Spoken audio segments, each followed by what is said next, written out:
मुंबईची हवा पुन्हा झाली विषारी. मुंबईतील हवा निर्देशांकाची 200 कडे वाटचाल. चेंबूर आणि पार्क परिसरातील हवा धोकादायक स्थितीत. सुरत धुळे महामार्गावर पुणे नवापूर एसटी बसचा भीषण अपघात. मागून आलेल्या भरधाव कंटेनरनं धडक दिल्यानं एसटी समोर ट्रकवर धडकली. चालक आणि वाहक गंभीर जखमी.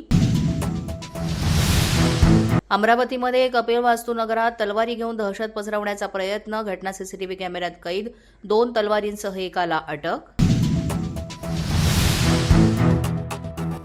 माजी लष्कर प्रमुख नरवणेंच्या पुस्तकावरून लोकसभेत गदारोळ. नरवणेंच्या पुस्तकातल्या गोष्टी अधिकृत आहेत. राहुल गांधींचा दावा तर राजनाथ सिंग अमित शहांचा राहुल गांधींच्या मुद्द्यावर आक्षेप.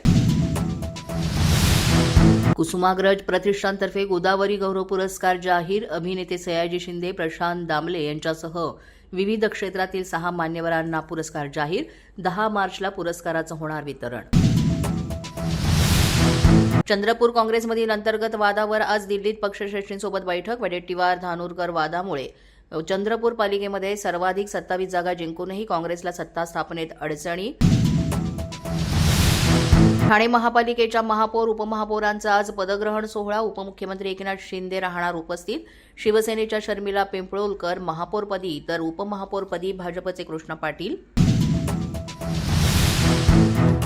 मुंबईचा महापौर 11 फेब्रुवारीला निवडला जाणार असल्याची माहिती. महापौर निवडणुकीचा कार्यक्रम लवकरच जाहीर होणार. 18 फेब्रुवारीला नगरसेवकांच्या विशेष सभेचं आयोजन. राज्यात पुढील 3 दिवस ढगाळ वातावरणाचा अंदाज. हवामानात वाढ होण्याची ही शक्यता. तर नाशिक, अहमदनगर, नंदुरबारसह अनेक जिल्ह्यांमध्ये पावसाचा अंदाज. माझा न्यूजच्या बातमीपत्रात आज इतकंच. तुम्हाला आमचं बातमीपत्र कसं वाटतंय याबाबत अवश्य अभिप्राय कळवा. यासाठी पोलीस माझा न्यूजचं युट्यूब चॅनल सबस्क्राईब करा. तसंच आमचं फेसबुक, इंस्टाग्राम आणि ट्विटर अकाउंट फॉलो करा. अधिक माहितीसाठी आमच्या www.policemazhanews.com या वेबसाईटला भेट द्या.